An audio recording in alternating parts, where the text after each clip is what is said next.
Hi friends, మళ్ళీ yoga eye drops అయితే వచ్చేసాయి ఫ్రెండ్స్. మొన్న అయితే చెప్పాను కదా మీకు ఐ ఇన్ఫెక్షన్ ఉందని. మరి ఇప్పుడు ఐ డ్రాప్స్ ఎలా వేయించుకుంటాడో చూద్దాం మరి. అండ్ అలాగే బిస్కెట్స్ కూడా తీసుకొచ్చారు మా హస్బెండ్ వస్తూ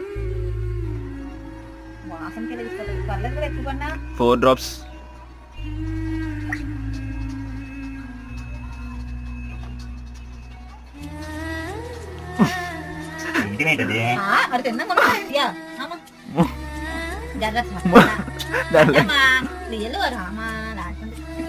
ఇలాగైతే కష్టమే, ఇద్దరు ఉండాలి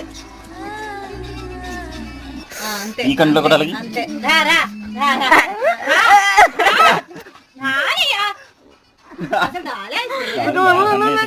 చూడాలి. मेरे ड्रॉप्स नहीं डालते तो कैसे कम होते हैं?